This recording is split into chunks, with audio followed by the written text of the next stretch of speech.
প্রতিটা গুনার শেষ মাথায় আফসোস আছে, হতাশা আছে।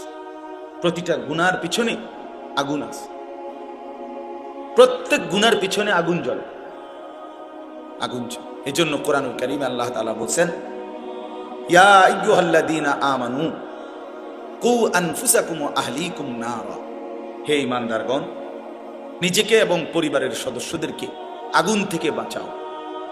নারান, তাহলে বোঝা গেল দুনিয়াতে বলছে যে আগুন থেকে বাঁচাও, তাহলে মানে আগুন থেকে বাঁচাও মানে কি বলেন আপনারা? কি মনে হয়? কি গুনাহ থেকে? সহজ কথা, গুনাহ থেকে কি করো? বাঁচাও। কারণ এই বোঝা গেল গুনার অপর পিঠে কি আছে। এজন্য রাসূলুল্লাহ সাল্লাল্লাহু আলাইহি সাল্লাম বলছেন, ওয়া ইন্নাল ফুজুরা ইয়াহদি ইলান নার, প্রত্যেকটি গুনাহ পাপ জাহান্নামের দিকে টেনে নিয়ে যায়। ওয়া ইন্নাল বিররা ইয়াহদি ইলাল জান্নাহ, এই ছেলেটাকে কি খুঁজে পাওয়া গেল না? এই যে বাঁশি বাজায় যে ছেলেটা।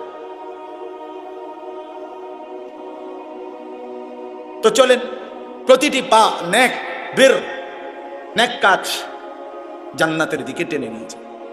ইয়াহদি ইলাল জান্নাহ, জান্নাতের দিকে টেনে নিয়ে যায়।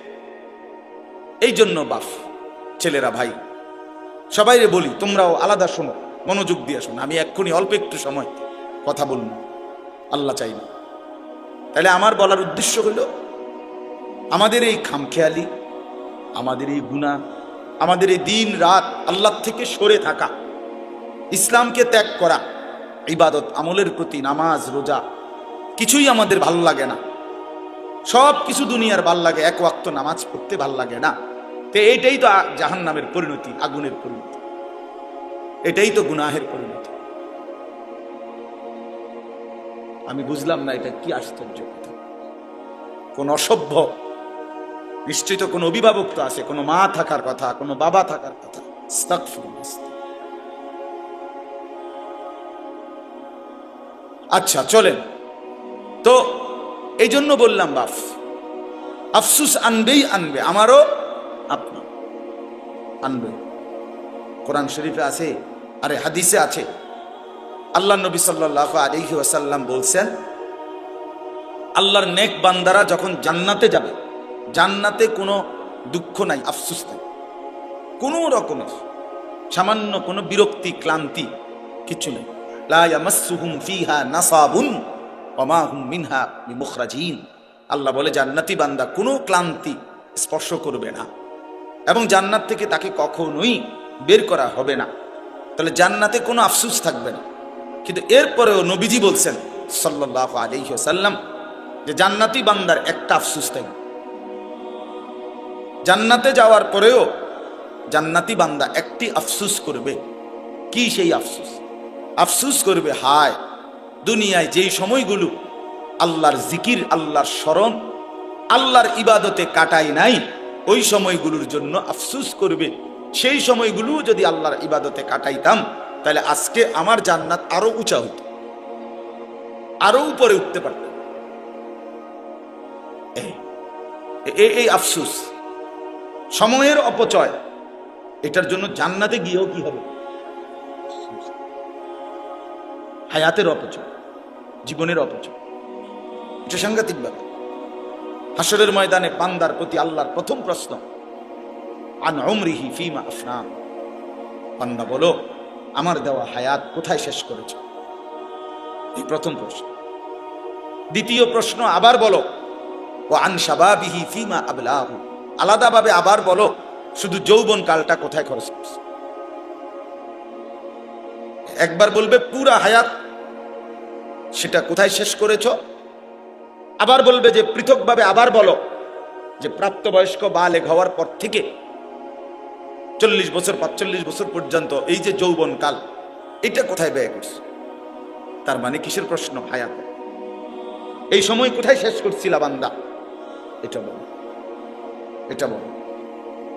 কোরআন শরীফে আছে, আল্লাহ তাআলা বলেন, সুম্মা লাতুসআলুন্না ইয়াওমাইদিন আনিন নাঈম।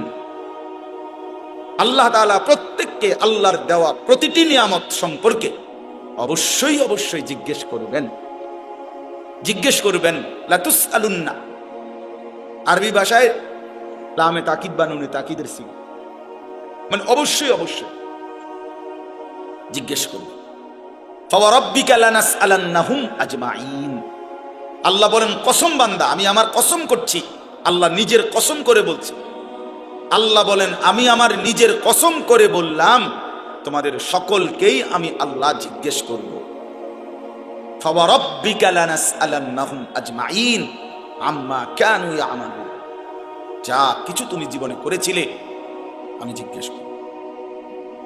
ওয়াকিফুহুম ইন্নাহুম মাসউলুন, কোরআন শরীফে আছে আল্লাহ ফেরেশতাদেরকে হাসরের ময়দানে বলবে, আমার প্রতিটি বান্দাকে দাঁড় করাও, এখন তাদেরকে একজন একজন করে জিজ্ঞেস করা হবে।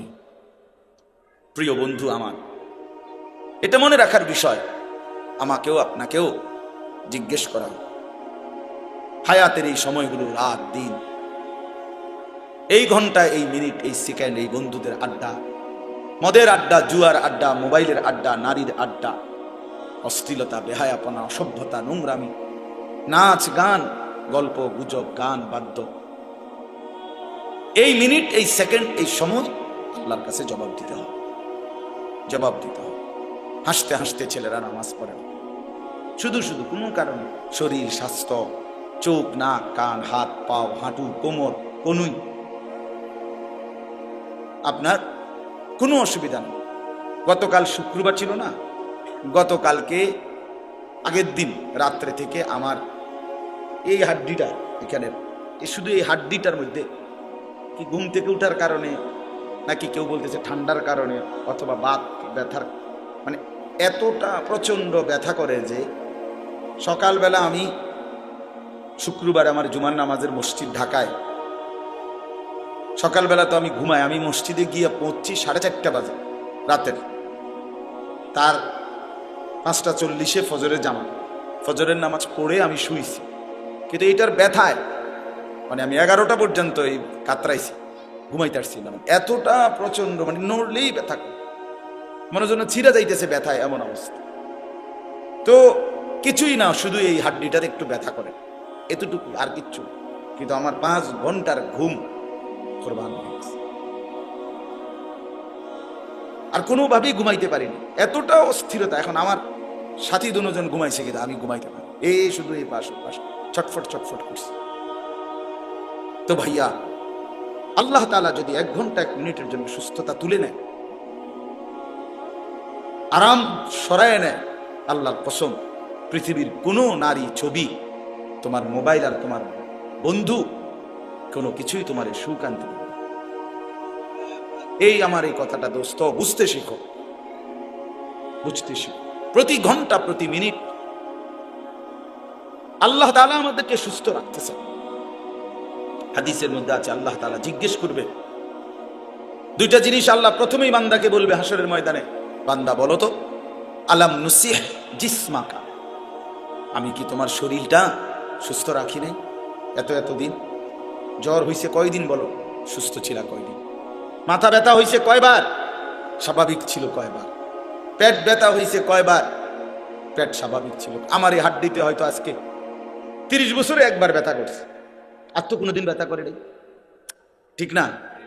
হয়তো 20 বছর পরে আজ একটু ব্যথা হয়েছে একদিন। হ্যাঁ, তো আল্লাহ তাআলা বলবেন, বান্দা আমি কি তোমাকে এতটা লম্বা সময় সুস্থ রাখি নাই?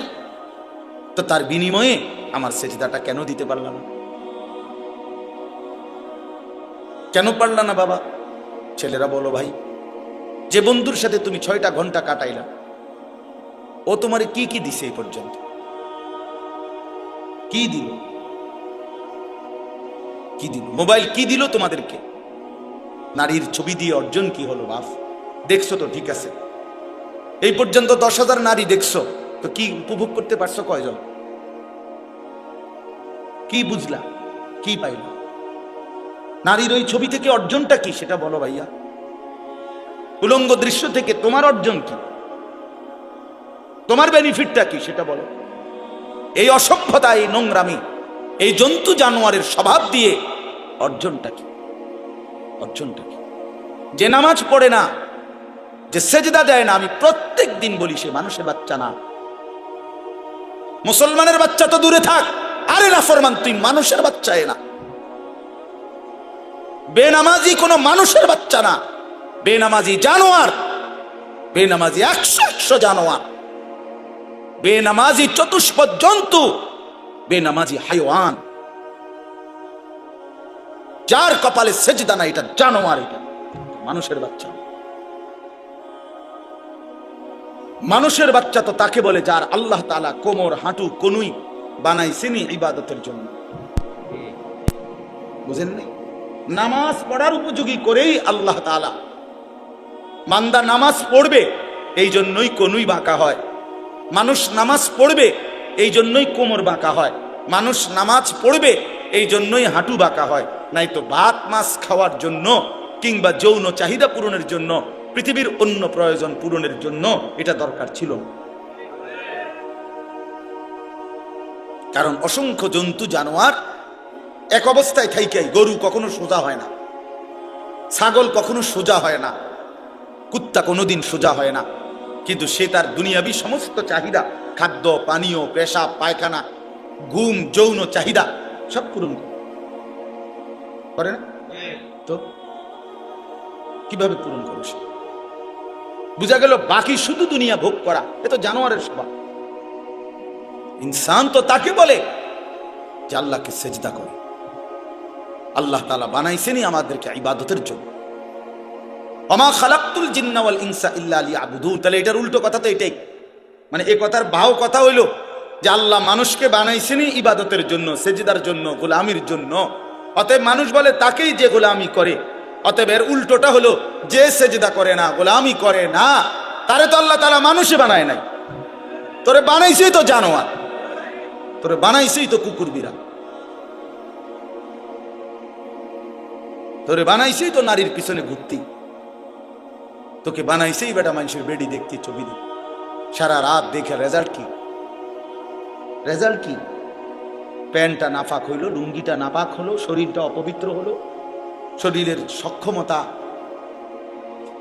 ক্ষতিগ্রস্ত হলো, নিজের হাত নাপাক হলো, নিজের মন নাপাক হইলো, চোখ নাপাক হইলো, কান নাপাক হইলো, পুরা দেহ গুনাহের ভারে অপবিত্র। অপবিত্র পাক হইতেও তো জানেন, ফরজ গোসল করতেও তো জানেন, জানেও তো না। অসংখ্য ছেলে আছে যারা ফরজ গোসল সহি তরিকায় কিভাবে করতে হয় জানেও, আপনি খবর নেন। তাহলে এই অপদার্থ তো আজীবন নাপাক।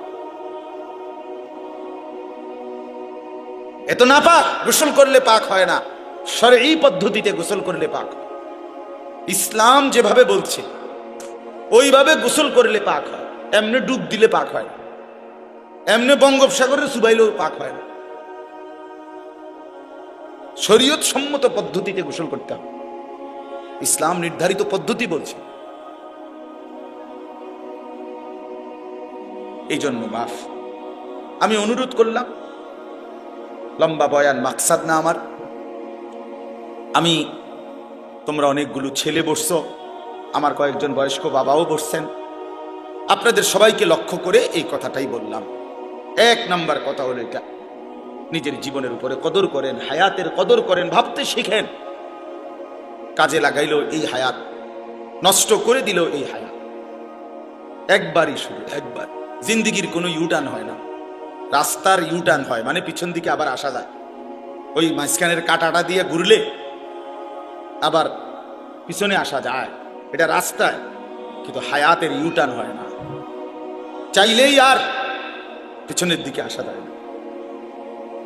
আমরা কেউ কোনো দিন আজকের বিকালে আর আসতে পারবো না। আজকে যে শনিবার, যে এখন যে বিকালটা গেল, সেখানে কি আর আমরা ফিরতে পারবো কোনোদিন? এই জন্য বাবা আমি আবারও বলছি, আল্লাহর কথা বললে, কোরআনের কথা বললে, হালাল হারামের কথা বললে, তোমার এই গুনার কথা বললে যদি তোমার হাসি আসে, মনে করো কিছুই মনে হয় না তোমার বিবেকে, তুমি প্রতিবন্ধী, মনে রেখো তুমি মূলত পাগল, মাতাল, তোমার মাথায় ডিস্টার্ব। সত্যি কথা, মানুষ বুদ্ধিবৃত্তিক ভাবে কিছু প্রতিবন্ধিতা আছে এমন যেটা বোঝা যায় না, যেটা কেউ অনেকে বুঝেও না যে সে যে প্রতিবন্ধী। সব প্রতিবন্ধী একরকম না। বুদ্ধি প্রতিবন্ধী আর শ্রবণ প্রতিবন্ধী এক কথা না। কথার কথা, একজনে কানে শোনে না, সে একটা প্রতিবন্ধী। আরেকজন হলো সে একজন আকলে তেমন কিছু ধরে না, স্বাভাবিক সব চলতেছে, তো এইটা একরকম না।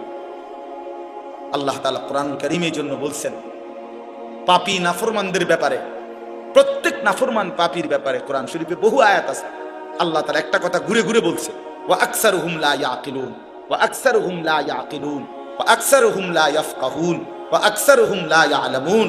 আল্লাহ বলছে নাফরমান অধিকাংশই তারা কিছুই বোঝে না, কিছুই জানে না, কিছুই তাদের আকলে ধরে না। তো কোরআন শরীফের শব্দ লা ইয়াকিলুন, আকল নাই, আকলে ধরে না। লা ইয়াফকাহুন, কিছুই বোঝে না। লা ইয়ালামুন, কিছুই জানে না, কিছুই জানে না। গুনাহ মানুষকে নিস্তব্ধ করে দেয়, গুনাহ মানুষকে অপদার্থ বানিয়ে দেয়, গুনাহ মানুষকে প্রতিবন্ধী বানিয়ে দেয়। একটা পর্যায়ে নাফরমান বেঈমান, আল্লাহ তাআলা কোরআনে বলছে আল্লাহর অবাধ্যতা, কুফর, শিরিক, গুনাহ একদিন মানুষটাকে কেমন বানায় যে এমন হয়ে যায় যে তার দিল থাকে কিছুই বোঝে না, কান থাকে কিছুই শুনে না, চোখ থাকে কিছুই দেখে না। লাহুম কুলুবুল লা ইয়াফকাহুনা বিহা ওয়া লাহুম আযানুল লা ইয়াসমাউনা বিহা ওয়া লাহুম আ'য়ুনুল লা ইউবসিরুনা বিহা। আর এভাবে আল্লাহ ডাইরেক্ট বলছে উলাইকা কাল আনআম, এটা আর কিছু নয়, শুধুই জানোয়ার। এই জন্য আমি যে একটু আগে বললাম দোস্ত, বেনামাজি তুই জানোয়ার, এটা আল্লাহর কোরআন। বেহায়া তুই জানোয়ার, মূলত চরিত্রহীন সন্তান, চরিত্রহীন নারী, বেপর্দা নারী, বেহায়া নারী, নিজের রূপ আর যৌবন বিক্রি করে রাস্তায় মানুষের সামনে সামনে ফেরি করে, ওই মূলত জানোয়ার ছাড়া আর কিচ্ছু না, হাইওয়ান, মূলত হাইওয়ান। প্রত্যেক পাপীর মধ্যে আকল নাই। গুনাহ মানুষকে মূর্খ বানিয়ে দেয়, আকল শেষ করে দেয়। এজন্য প্রত্যেক পাপী জাহেল, কোরআন শরীফে আছে। হ্যাঁ, একটা চমৎকার উদাহরণ আছে কোরআন শরীফে। ইউসুফ আলাইহিস সালামের 10 ভাই, ওনারে ছোটবেলায় পানির কূপে ফেলে দিছে না, আপনারা জানেন না এটা? তো এরপরে তো কত ঘটনা, কত কিছু হইল না। ইউসুফ আলাইহিস সালামকে আল্লাহ উঠাইলেন, উনি মিশরে গেলেন, জুলাইখার বাড়িতে ছিলেন, জুলাইখা অবৈধ প্রস্তাব দিছেন, উনি ওনার শতভাগ চরিত্র হেফাজত করছেন। একটা পর্যায়ে জেলখানায় গেছেন, জেলখানার থেকে বের হইছেন, বের হওয়ার পরে মিশরের অর্থমন্ত্রী হইছেন। এরপরে মিশরে এবং আশেপাশে চতুর্দিকে দুর্ভিক্ষ লাগছে। দুর্ভিক্ষ লাগার পরে উনি বিনা অল্প মূল্যে খাদ্য বিক্রি করতেন ইউসুফ আলাইহিস সালাম মিশরের অর্থ মন্ত্রণালয় থেকে। তো ওই দীর্ঘদিন 40 বছর পরে, বরাবর 40 বছর পরে ওই 10 ভাই অভাবে পইরা মিশরে আসছে খাদ্য কিনতে অর্থমন্ত্রীর কাছে। অর্থমন্ত্রী দেখেই চিনছে এরা আমার সেই ভাই। কিন্তু 3 বার আসছে তারা মোট খাবার কিনতে। প্রথমবারও ইউসুফ আলাইহিস সালাম পরিচয় দেয় নাই, দ্বিতীয়বারেও পরিচয় দেয় নাই, তৃতীয়বারে ইউসুফ আলাইহিস সালামের 10 ভাই যখন খাদ্য কিনতে আসছে, এতটা অভাব ছিল তখন ওনাদের এই 10 জনের, তখন ওনারা এই তৃতীয়বারে আইসা ওই অল্প দাম যেটা সরকারি নির্ধারণ করছে এইটাও ওনাদের কাছে নাই। বুঝেন নাই? এমনি তো রেট কমান নেই, কিন্তু কম দামটাও নাই। মনে করেন 10 ভাই 10 বস্তা খাবার নিবে, এখন 10 বস্তা খাবারের দাম 100 টাকা, কথার কথা। এখন ওনাদের কাছে 100 টাকাও নেই, আছে ধরেন 30 টাকা, 40 টাকা, 50 টাকা। শেষবারে, তৃতীয়বারে এই কোরআন শরীফে আছে, তখন তারা 10 ভাই ইউসুফ আলাইহিস সালামের সামনে, ওরা তো চিনে না। তো এইবার তৃতীয়বারে আয়েশা যখন এই টাকাটা দিছে, মূল্য দিয়া বলছে আমরা এটুকু দিলাম, তবে আমাদেরকে আমরা 10 বস্তা পূর্ণ দেন, আমগরে কম দিয়ে না, মাল পুরাই দেন। টাকা তো নাই, তো বাকি টাকাটা আপনি ওয়াতাসাদ্দাক আলাইনা, আমগরে সদকা দেন, ভিক্ষা দেন, আমরা আর নাই। তো কোরআন শরীফে আল্লাহ তাআলা বলছে হায় দেখো দুনিয়াবাসী, 10 জনের কি পরিণতি আর একজনের কি পরিণতি? 10 জনে মিলে সিদ্ধান্ত নিছে একজনকে শেষ করে দিতে, একজনের মালিক আল্লাহ সিদ্ধান্ত নিছে 10 জনকে নিচে নামাই দিবে, একজনকে উপরে উঠাই দিবে। সুবহানাল্লাহ। কোরআন শরীফে আছে 10 ভাই মিলে বলছিল, ওই সূরাতে আছে শুরুতে, ওয়া নাহনু উসবা, আমরা 10 জনই তো একটা শক্তি। 10 জন এক থাকলে অসুবিধা কি? বিল্ডিং ঠেলে বাইতে কেমন, বুঝেন না?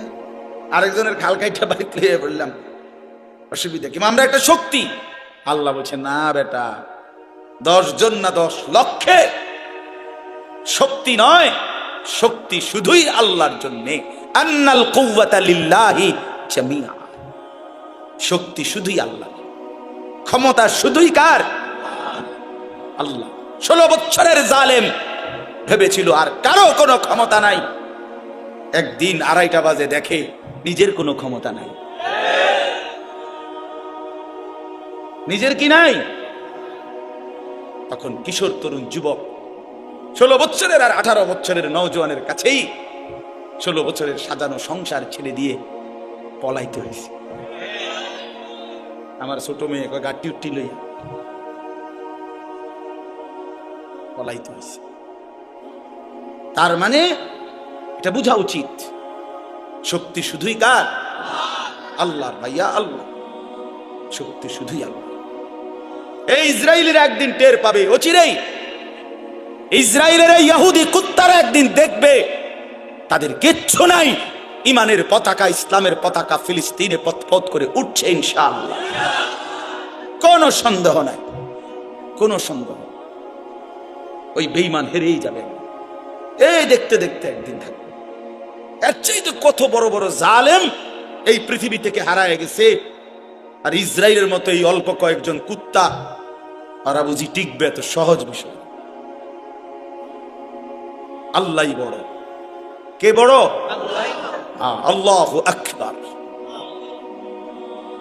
আল্লাহু আকবার।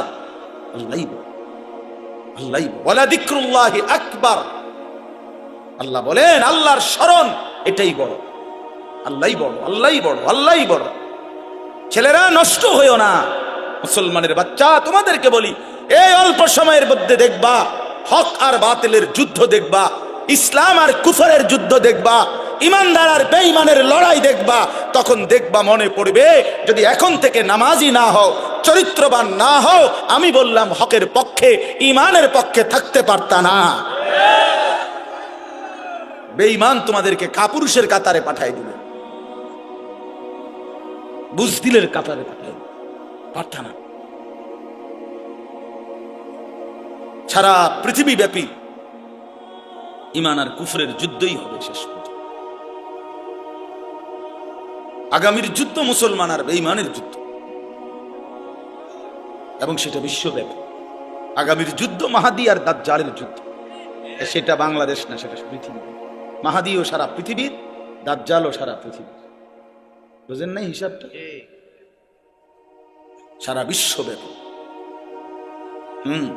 তো এই জন্য ইউসুফ আলাইহিস সালাম তখন ভাইদের এই অসহায় করুণ অবস্থা দেখে তখন তিনি এই আজকে আর মনটারে মানাইতে পারছে না যে হায় আমার ভাইরা, আজ তোমরা কত ছোট হয়ে গেল, আজকে ভিক্ষা চাইতেছ, সাদকা দেন।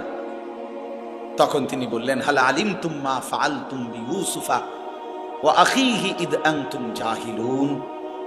এই কথা এটা বলতে ইউসুফ আলাইহিস সালাম তখন বললেন, তোমাদের কি মনে পড়ে তোমাদের যে একটা ভাই ছিল ইউসুফ, এবং তার সাথে আরো এক ভাই বিনিয়ামিন, এই 2 ভাইয়ের সাথে ইজ আনতুম জাহিলুন, যখন তোমরা জাহেল ছিলে, মূর্খ ছিলে, কি করেছিলে? মনে পড়ে তোমাদের? এইখানে আছে মূলত তো তারা পাপ করছে। তারা কি করছে? ভাইকে কি করছে? কূপে ফেলে দিছে। কিন্তু আল্লাহ তাআলা ইউসুফ আলাইহিস সালামের ভাষাটা কি ব্যবহার করছে? যে যখন তোমরা মূর্খ ছিলে। এই আয়াতের তাফসীরে স্পষ্ট আছে। এজন্য তাফসীর ইবনে কাসিরে আমি নিজে পড়ছি, কুল্লু মান আসাল্লাহ ফাহুয়া জাহিল। যে আল্লাহর নাফরমানি করে সে মূলত মূর্খ। এই কারণে অজ্ঞতা, এটা তার মূর্খতা। এই জন্যই কি কথাটা বলতেছিলাম, প্রতিটা পাপী বেওকুফ, প্রত্যেকটা নাফরমান হারামখোর, সুদখোর, ঘুষখোর, জিনাখোর, ব্যভিচারী, বেপর্দা নারী, মদখোর, নেশাখোর, গাঞ্জাখোর, এগুলো সব মূর্খ, জাহেল, জাহেল। তো ইউসুফ, আচ্ছা তো ওই কথাটা শেষ করি। ইউসুফ আলাইহিস সালাম যখন এটা ছেলেদের ভাইদেরকে বললেন, মনে পড়ে যখন তোমরা মূর্খ ছিলে, তো তোমাদের ওই দুই ভাইয়ের সাথে তোমরা কি আচরণ করছিলা? কোরআন শরীফে আছে 10 ভাই একসাথে লাফ দিছে, লাফ দিয়া তাকাইয়েই ওনার দিকে ক্বালু আইন্নাকা লাআনতা ইউসুফ, আরে আরে আরে তাহলে তুমি কি সেই ভাই ইউসুফ নাকি? এরার কলজাত লাফ দিছে যে এই বাঙ্গো ভাই, অথচ কোনো যুক্তি নাই। উনি ইউসুফ আলাইহিস সালাম হইব কেন? সে তো হলো মিশরের অর্থমন্ত্রী, তারার বাড়ি হলো কেনান, ফালাইয়া দিছে 40 বছর আগে কূপের তলে, ফালাইয়া দিছে ছোট্টু মিয়ারে 8-10 বছর বয়সে। তো কিসের লগে কি মিলাইলো? কোথায় বাড়ি? কেনান, হ্যাঁ এখানে হইলো মিশর, আবার তারে ফালাই দিছে 10 বছর বয়সে, ইনার এখন বয়স হলো 40-45 বছর বয়স। তবুও তাদের দিল বলছে ক্বালু আইন্নাকা লাআনতা ইউসুফ, তাহলে কি তুমি আমাদের ভাই ইউসুফ? ক্বালা আনা ইউসুফ, এই যে কোরআন শরীফের আয়াত, ক্বালা আনা ইউসুফ ওয়া হাদা আখি। ইউসুফ আলাইহিস সালাম বললেন, হ্যাঁ ভাইয়া আমি ইউসুফ। আর দ্বিতীয়বারে আসছিলার চুরির একটা কৌশল করে আমি যে আমার একটা ভাইকে রেখে দিয়েছি তোমাদের, সেটাই ছিল আমার ভাই বিনিয়ামিন। এই যে আমার পাশে বসা, গত সফরে মনে আসেনি ভাই, তোমার থেকে আমি আমার একটা ভাই কৌশল করে রাইখে দিছিলাম। কাদ মান্নাল্লাহু আলাইনা। ইউসুফ আলাইহিস সালাম বললেন, ভাইয়া শোনো, তোমরা তো আমারে ফেলে দিয়েছিলে পানির অতল গহীনে, কূপের গভীরে, কিন্তু আমার মহান আল্লাহ আমাদের উপরে বারবার দয়া করেছেন। রব্বুল আলামিন বলেন, কুলিল্লাহুম্মা মালিকাল মুলক তুতিল মুলকা মান তাশাউ ওয়া তানজিউল মুলকা মিম্মান তাশা। আল্লাহ বলেন, বন্ধু বলে দেন পৃথিবীবাসী, সমস্ত কর্তৃত্ব, রাজত্ব, মালিক শুধুই একজন আল্লাহ। তিনি চাইলে বাদশার মসনদে বসাইতে পারেন, তিনি চাইলে বাদশার মসনদ থেকে বেইজ্জতির সাথে নামায় দিতে পারেন, পারেন কিনা? হ্যাঁ, আতুইজ্জু মান তাশাউ ওয়া তুদিল্লু মান তাশা। তিনি চাইলে কাউকে ইজ্জত দেন, তিনি চাইলে কাউকে বেইজ্জতি করেন। ইজ্জত দেনে ওয়ালাকে, বেইজ্জতি করে নেওয়ালাকে। বাদশার মসনদে বসায় কে? বাদশার মসনদ থেকে টেনে নামায় কে? আল্লাহ। ইউসুফ আলাইহিস সালাম বলছেন, এবার সবাই শুনেন, ছেলেরাও শোনো বাপ। ইউসুফ তার 10 ভাইকে বললেন, বন্ধু ভাই আমার শুনে নাও, কিয়ামত দিবসের জন্য একটাই মূলনীতি, ইন্নাহু মান ইয়াত্তাকি ওয়া ইয়াসবির ফাইন্নাল্লাহা লা ইউদিউ আজরাল মুহসিনিন। বললেন, ভাই শুনে নাও, নিশ্চয়ই যারা আল্লাহকে ভয় করে গুনাহ ছেড়ে দেয়, কি ছেড়ে দেয়, এবং যারা সর্বাবস্থায় আল্লাহর ফয়সালার উপরে সবর করে, ধৈর্য ধরে, এমন নেককার ব্যক্তির জীবনের একটা নিঃশ্বাসও আল্লাহ তাআলা বিফলে যেতে দেন না।